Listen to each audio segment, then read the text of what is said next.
Bendiciones mis amados, un saludo muy especial para todos ustedes. Hoy vamos a continuar con nuestra enseñanza o el tema de la semana pasada, tema que hemos titulado Dos profecías cumplidas en Cristo como sacrificio perfecto. Vimos cómo el Salmo 34, verso 20, se cumplió en la persona de Jesús ahí en la cruz del Calvario. El Evangelio de Juan 19, verso 36, nos habla de este cumplimiento cuando a Jesús no se le quebró hueso suyo. Vimos las razones por la cual a Jesús no se le quebraron sus huesos. Hicimos un estudio con referente a el sacrificio o las ordenanzas que Dios había dado a través de los sacrificios del cordero, del buey, del becerro, y cómo Dios ya había determinado en ese sacrificio que era una figura de Cristo, no se le quebrara hueso al animal.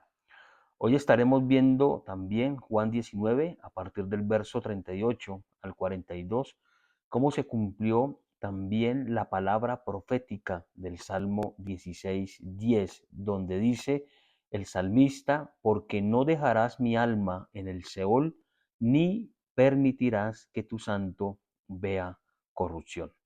Así que vamos a entrelazar este Salmo 16, versículo 10, con lo que nos dice Juan a partir del verso 38 del capítulo 19. Voy a parafrasear los textos que están en el Evangelio de Juan y, como siempre, mis hermanos, usted hace la tarea de leerlos tal y como está escrito ahí en la palabra de Dios. Por factor tiempo, voy a correr un poquito en el sentido de parafrasearles y indicarles más o menos qué es lo que dice cada versículo. El verso 38 nos dice que después de estas cosas, después de la crucifixión de Cristo, José de Arimatea, un discípulo secreto, se acercó a Pilato y le reclamó el cuerpo de Jesús. Y dice la palabra que Pilato accedió y le entregó el cuerpo a este hombre. En el verso 39 nos dice que también Nicodemo, un hombre que se había acercado o había visitado a Jesús de noche, trajo especies aromáticas según como era costumbre sepultar a los judíos.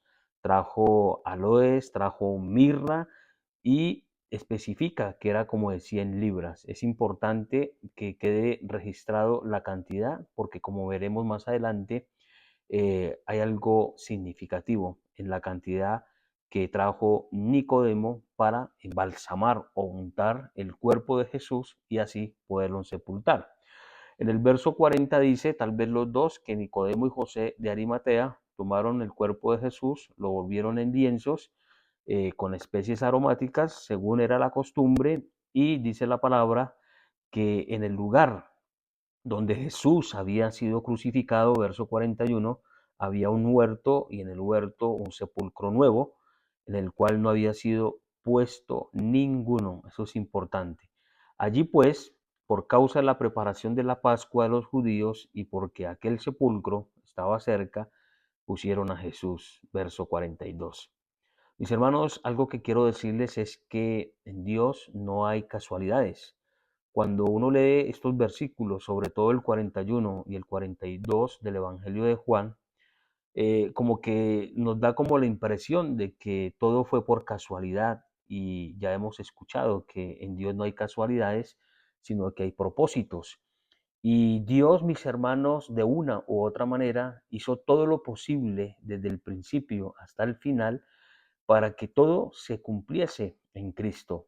Todo lo que habían dicho los profetas con relación al ministerio, muerte, sepultura, resurrección y ascensión, y aún en su segunda venida, salmos proféticos, palabras proféticas que no se han cumplido, Dios hizo todo lo posible para que se cumpliese. Aún a través de instrumentos, a través de personas que tal vez para nosotros no eran como las más idóneas, eran como las más acertadas para que pudieran llevar a cabo tan digno propósito de que se cumplieran las profecías de Cristo. Tal vez para nosotros muchas veces hay personas que no son indicadas porque a veces caemos en la trampa como de juzgar y Dios se vale de estas personas para usarlos también como instrumento, como herramienta y llevar así a cabo lo que Dios se ha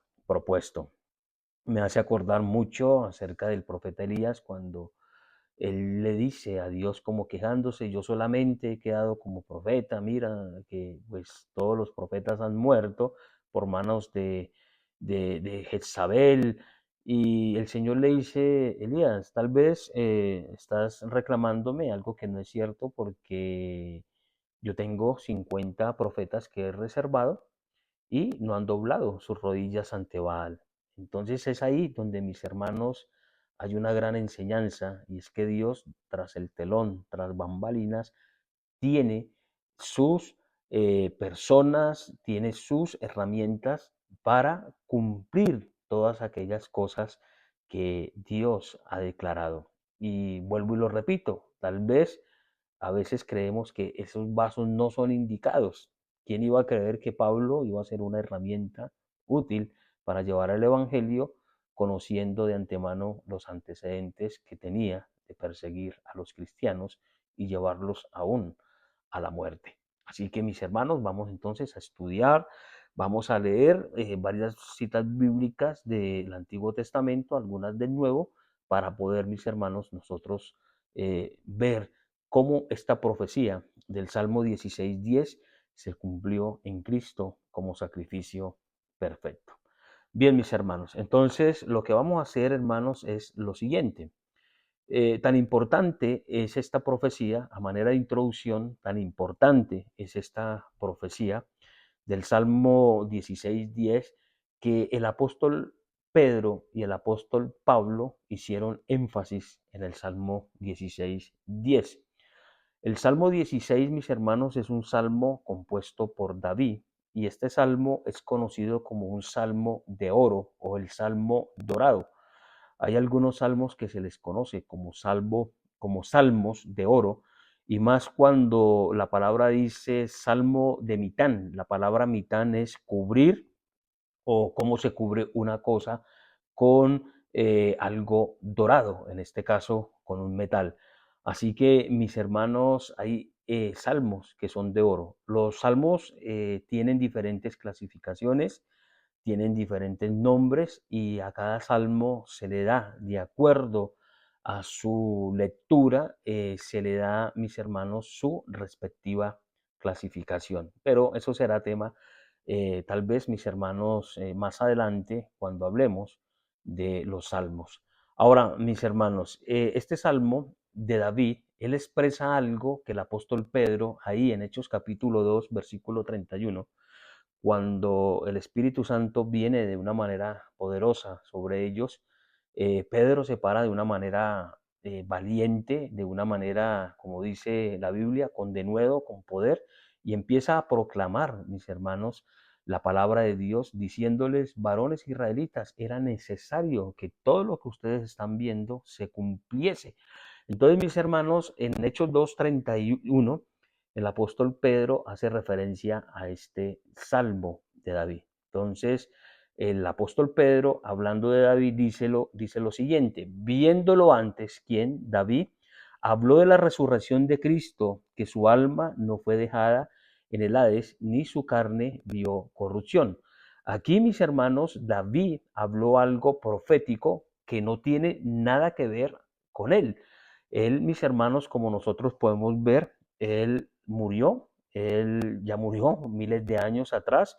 Su cuerpo ya sufrió lo que es la descomposición, la corrupción, y pues tampoco, mis hermanos, David ha resucitado dentro de los muertos. Entonces, mis hermanos, David habló con relación a él en un futuro, pero la aplicación, mis hermanos, es que David está hablando proféticamente con relación a Jesús, a Cristo. Entonces, mis hermanos, el apóstol Pedro hace ese énfasis, mis hermanos, de que se cumplió. Ahora, para poderlo ver más claro, podemos ir, mis hermanos, al Evangelio de Hechos, y vamos ahí a ver, hermanos, algo interesante. Vamos a ver, hermanos, que el apóstol Pablo dice en Hechos capítulo 13, versículo 34 al 37. Quiero decirles, mis hermanos, que ahí en Hechos capítulo 2, algo que se me pasó por alto, cuando usted lee Hechos capítulo 2 con relación a lo que está diciendo Pedro, el apóstol dice, mis hermanos, ahí en el versículo 25 y 27, porque David dice de él, o sea, ahí está la aclaración, David está hablando de Cristo. ¿Sí? Entonces, mis hermanos, es importante que ustedes puedan ir ahí al Evangelio al libro de Hechos y ver, mis hermanos, que el versículo 25 y el versículo 27 de Hechos 2 dice el apóstol, porque David dice de él es Cristo. Ahora, en Hechos capítulo 13, versículo 34 al 37, dice la palabra del Señor de la siguiente manera.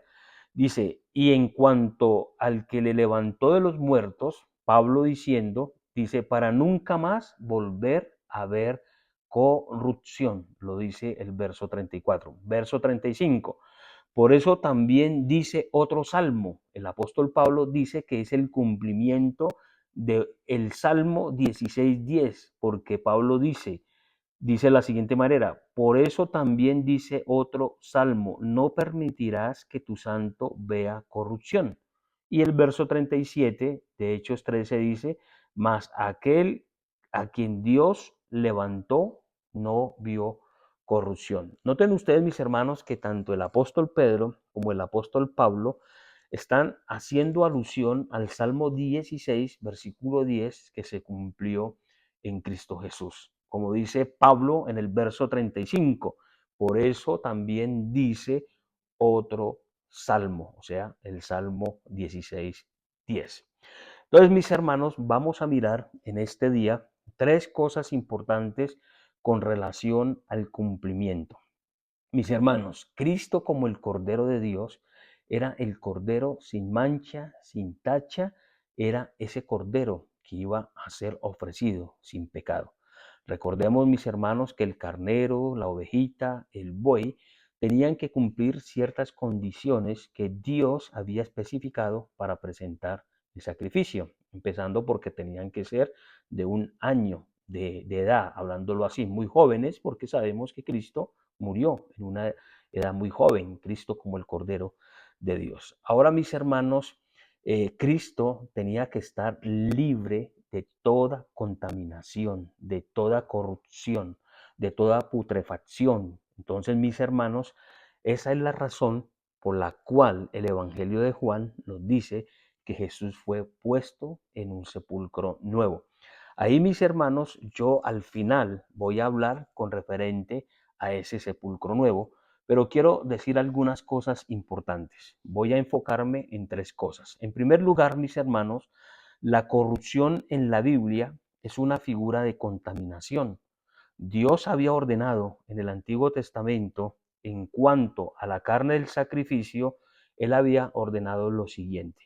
Recordemos, mis hermanos, que así como Dios determinó cómo fuera el sacrificio o los sacrificios que ofrecía el sacerdote en el Antiguo Testamento, así figurativamente Cristo como el Cordero de Dios, siendo el Cordero sin tacha, siendo el Cordero perfecto, todo lo que se hacía en el Antiguo Testamento debía cumplirse, mis hermanos, en Cristo. Por eso el Señor, o por eso Dios en el Antiguo Testamento había declarado algo en cuanto a la carne, que la carne que era ofrecida tenía que, mis hermanos, estar libre de contaminación o de putrefacción o descomposición, como usted lo pueda entender. Entonces, mis hermanos, en Levítico 7:15 dice, y la carne se comerá en el día que fuere ofrecida, no dejará de ella para el otro día.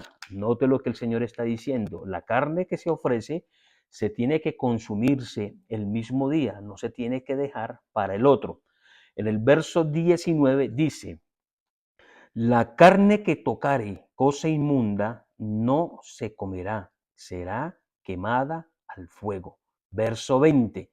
La persona que comiere la carne del sacrificio de paz, estando inmunda, aquella persona será cortada dentro del pueblo. Entonces, mis hermanos, estamos mirando algo importante en Levítico 7 a partir del versículo 15, que Dios había establecido que la carne tenía que estar libre de toda contaminación. Ahora, si la carne se contaminaba, inmediatamente era una carne inmunda y cualquier persona que entrara en contacto con esa carne sería eliminada o sería cortada dentro del pueblo. Ahora, mis hermanos, en segundo lugar, la carne, al entrar en un estado de descomposición, afectaba inmediatamente la utilidad de la sangre. Noten ustedes, mis hermanos, que estamos diciendo algo importante en segundo lugar. La carne, al entrar en un estado de descomposición, afectaba inmediatamente la utilidad de la sangre, porque pues la sangre entraba, mis hermanos, en un estado de contaminación a través de las bacterias. Así que, mis hermanos, tenemos que recordar que la vida de la carne está ¿dónde? En la sangre. Eso lo dice la palabra del Señor. Dice la palabra en Levítico 17:11, dice de la siguiente manera: yo os la he dado para hacer expiación sobre el altar por vuestras almas. La misma sangre hará expiación por la persona. Hay una relación entre la muerte, el sacrificio y la sangre. Realmente, mis hermanos, el sacrificio o en el sacrificio lo que importaba era la sangre, porque la sangre era la que hacía la expiación por el pecado. Así que, mis hermanos, la carne, al ser contaminada, al ser, mis hermanos, o entrar en contacto con contaminación, ya no era una sangre apta. Así como si al cordero se le partía las piernas o tenía una pierna rota, ya no era apto por la sencilla razón porque entraba en un estado de imperfección. Y recordemos que Cristo fue perfecto en todo. Entonces, mis hermanos, la vida de la carne está en la sangre. Eso lo dice Levítico 17:11.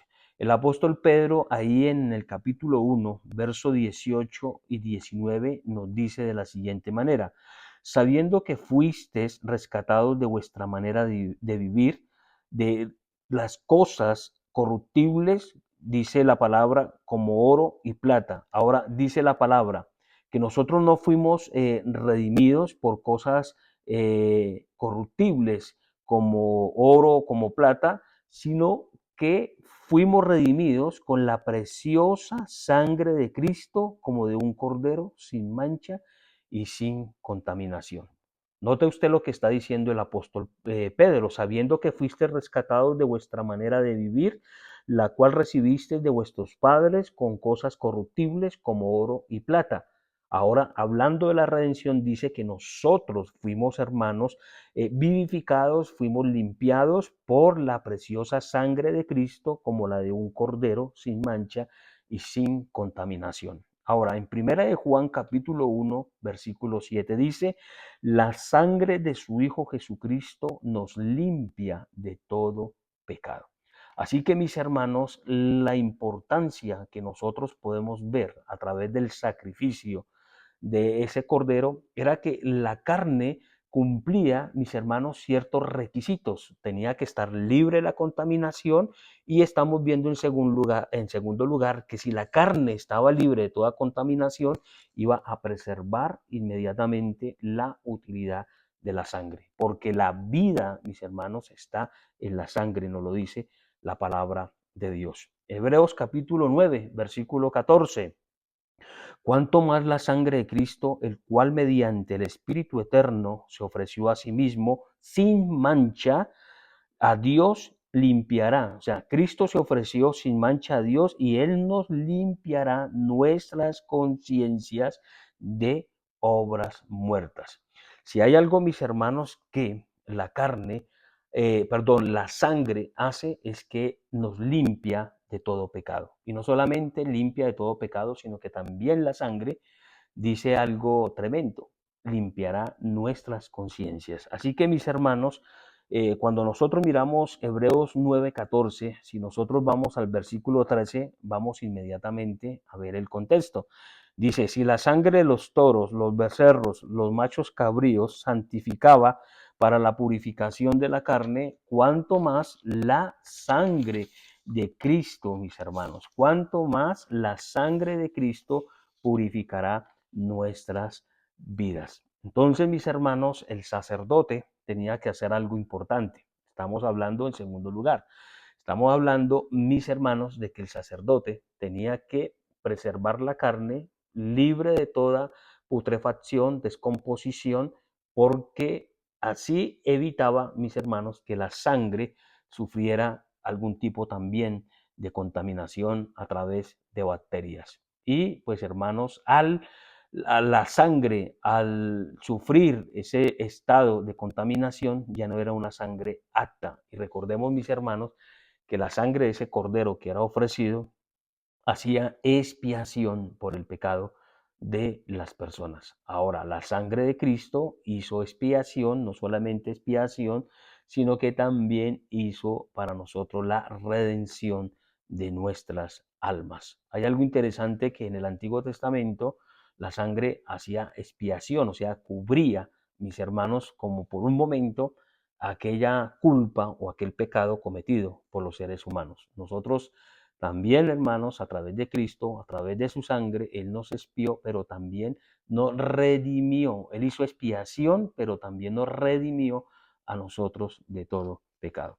Entonces, mis hermanos, aquí estamos viendo algo interesante. Cristo tenía que ser ofrecido como el Cordero de Dios, pero en un estado de perfección. Ahora, en tercer lugar, mis hermanos, Cristo no sufrió la putrefacción o la descomposición del cuerpo o de la carne.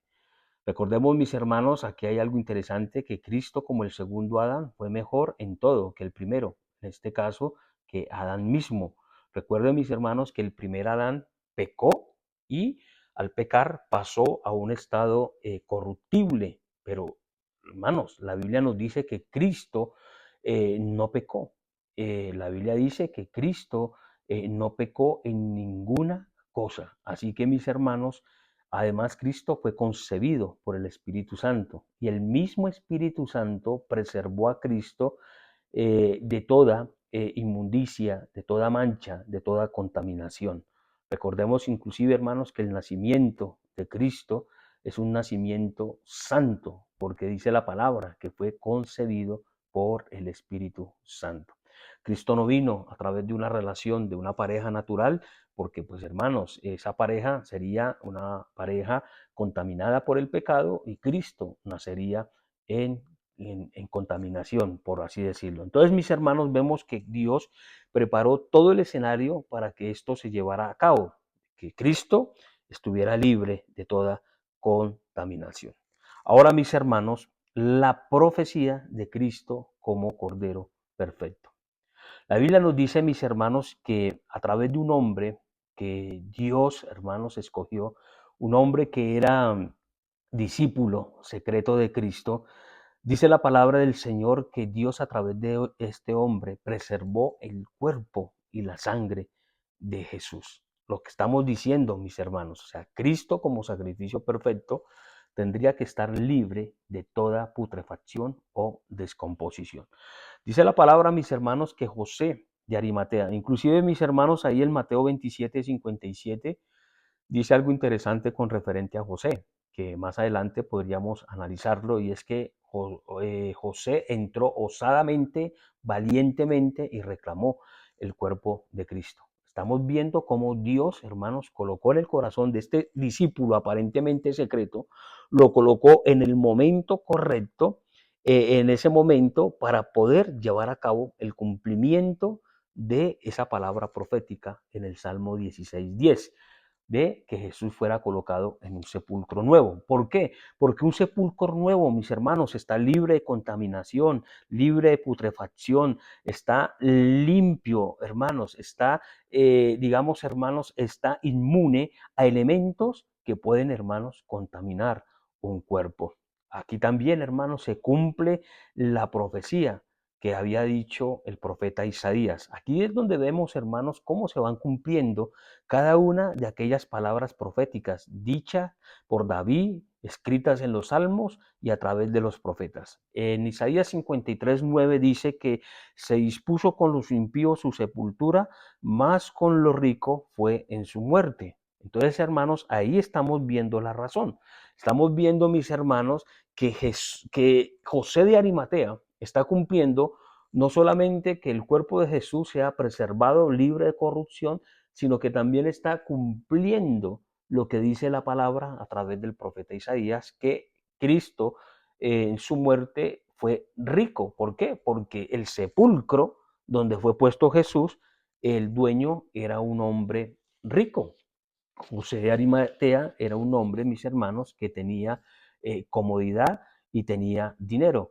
No cualquier persona tenía o compraba un sepulcro para ser colocado. Entonces, mis hermanos, estamos viendo aquí lo interesante es cómo Dios a través de este hombre está cumpliendo aquellas palabras proféticas del Salmo 16:10. Por eso, como dije anteriormente, la importancia, mis hermanos, la importancia de que Cristo llevara a cabo el cumplimiento de ser el sacrificio perfecto. Recuerden, mis hermanos, dos profecías cumplidas en Cristo como sacrificio perfecto. Y Dios trabajó, mis hermanos, trabajó detalladamente para que estas dos profecías se cumplieran. Primero, a que a Jesús no se le rompiesen sus huesos. Y en segundo lugar, para que su cuerpo fuera preservado de toda contaminación. Por eso, mis hermanos, la palabra del Señor nos dice, la sangre de Cristo nos limpia a nosotros de todo pecado. Esta es la enseñanza, mis hermanos. Es breve, es sencilla, pero mis hermanos, aquí lo interesante es ver cómo Dios va cumpliendo sus promesas. Y no solamente cómo va cumpliendo sus promesas, sino cómo va trabajando para que lo que Él ha declarado se cumpla en nosotros. Recuerden, mis hermanos, que en Hebreos 9, si no estoy mal, Hebreos 9, versículo 25 nos dice que inclusive la sangre de esos animales ofrecidos en el Antiguo Testamento era una sangre ajena o una sangre prestaba, solamente que eran figurativas, esa sangre era figurativa a lo que Cristo iba a hacer en la cruz del Calvario. Entonces, mis hermanos, ahí estamos viendo la importancia de la sangre de Cristo. Mis hermanos, cuando hablamos de la sangre de Cristo, es importante también ver lo que pasó allí en Éxodo capítulo 12, cuando Dios ordenó sacrificar un cordero y su sangre colocarla sobre el dintel de la puerta. Recuerden, mis hermanos, que el último juicio para el faraón fue la muerte de los primogénitos. Así que, mis hermanos, la última señal de juicio fue esa, mis hermanos, que todas las casas tenían que sacrificar un cordero por familia y su sangre, tenían que preparar la carne, comerla, pero la sangre tenían que colocarla sobre el dintel de la puerta. Recuerde, mi hermano, que la muerte, mis hermanos, era importante. Lo más importante de ese sacrificio, de esa muerte, era la sangre de Cristo. Llama muchísimo también la atención, hermanos, ya para ir terminando, que en Apocalipsis 12:11 dice algo con referente a algo que tiene que cumplirse, digamos, en los tiempos escatológicos o en los últimos tiempos. Y dice, y ellos le han vencido por medio de la sangre del Cordero y de la palabra del testimonio de ellos. Aquí hay algo interesante, hermanos, y es que dice la palabra de que en la gran tribulación, en la persecución, muchos se van a salvar y van a vencerles por medio de la sangre de Cristo y por el testimonio, indudablemente, que ellos van a dar. Así que, mis hermanos, esto es interesante. Recordemos, mis hermanos, que José de Arimatea va y pide el cuerpo porque, mis hermanos, la Biblia nos dice en Deuteronomio capítulo 21, versículo 22 al 23, que maldito todo aquel que era colgado en un madero, o sea, toda persona que era crucificada tenía que ser bajada de la cruz y tenía que ser sepultada. Y una de las razones por los que o por la que tenían que bajarse en los reos que habían sido muertos a través de la crucifixión era que Dios estaba guardando a que la tierra se contaminara. Entonces, mis hermanos, el cuerpo de Cristo no podía ser arrojado a una fosa común, tal vez como la de los dos ladrones. Me imagino que ellos también los bajaron y los botaron en una fosa común, en un hueco. Entonces, mis hermanos, a Cristo no se le podía hacer eso, porque si a Jesús lo bajan y lo echan en una fosa común donde hay más muertos, pues indudablemente ahí el cuerpo de Cristo hubiese sido contaminado por otros cuerpos. La Biblia dice, hermanos, en Números 13, versículo 19 al 20, dice, mis hermanos, que es posible o era posible, mis hermanos, que los criminales, los delincuentes, su cuerpo, al entrar, el cuerpo muerto, al entrar en contacto con otro cuerpo, pues hermanos, se contaminaba. Entonces, mis hermanos, llama la atención también que hasta la sábana donde se envolvió a Jesús estaba limpia. Recordemos, mis hermanos, que José de Arimatea y Nicodemo, mis hermanos, prepararon el cuerpo. José lo reclamó y Nicodemo lo preparó, lo ungió, lo untó, porque la palabra ungir es untar, frotar, con estas especies que él había llevado. Y les decía a mis hermanos que pusiéramos atención porque el verso 39 dice como de 100 libras. Y esto simplemente, hermanos, nos da a entender de que el cuerpo de Cristo fue ungido como si hubiese sido un rey. Y recuerden, mis hermanos, que ahí en la cruz del Calvario se le puso un letrero que decía Jesús, Rey de los Judíos. O sea que en la muerte de Jesús, hermanos, se cumplieron las profecías, pero también Cristo fue enterrado, fue embalsamado como el rey que era. Ese rey, mis hermanos, que nosotros entendemos hoy por la palabra, que Jesús es el Rey de Reyes y Señor de Señores. A manera, mis hermanos, de conclusión, quiero volver a decirles lo siguiente. Cristo, primero, es el sacrificio perfecto. Y lo segundo es que Dios hizo todo lo posible, aún utilizando recursos que tal vez para nosotros no son los mejores o los más aptos, pero Dios se valió de ellos y en el momento oportuno salieron. Dice la palabra que José de Arimatea era un discípulo secreto. Pero hermanos, ya cuando Cristo muere, osadamente, valientemente, va y se enfrenta a Pilato. Y esa osadía, esa valentía, había podido implicarle a él, hermanos, ser también reo de muerte, porque se estaba declarando un seguidor de Jesús, se estaba declarando un seguidor de aquel hombre que había revolucionado todo el país. Noten ustedes, mis hermanos, que los discípulos dejaron a Jesús, todos salieron huyendo. Solamente las mujeres quedaron cerca a la cruz y estos dos hombres, como José de Arimatea y Nicodemo, que tuvieron la osadía, la valentía de preparar la sepultura de Cristo. Pero tras de todas estas cosas, tras de todos estos hechos, está la mano de Dios cumpliendo todo lo que se había dicho en las Escrituras. Así que, mis hermanos, Cristo es puesto en un sepulcro nuevo, libre de toda corrupción, de toda descomposición. Aún, mis hermanos, en su muerte, su cuerpo, mis hermanos, fue preservado, porque Cristo es aquel Cordero perfecto. Aquí es donde vienen las palabras de Juan el Bautista cuando vio a Jesús. He ahí el Cordero de Dios que quita el pecado del mundo. Un Cordero perfecto, santo en toda su manera de vivir. Mis hermanos, muchísimas bendiciones y espero que estas enseñanzas hayan sido de bendición y que podamos estudiar estas dos profecías, mis hermanos, y ver cómo Dios en su amor, en su misericordia, planeó todo para que Cristo fuese ese Cordero perfecto y así nosotros obtener la salvación a través de Cristo. Recuerden, mis hermanos, que la sangre de Cristo nos ha limpiado de todo pecado. Por el sacrificio perfecto, por el sacrificio de Cristo en la cruz, es que nosotros fuimos redimidos de toda maldición, aún mis hermanos, de la condenación eterna. Ahora, a través de la sangre de Cristo,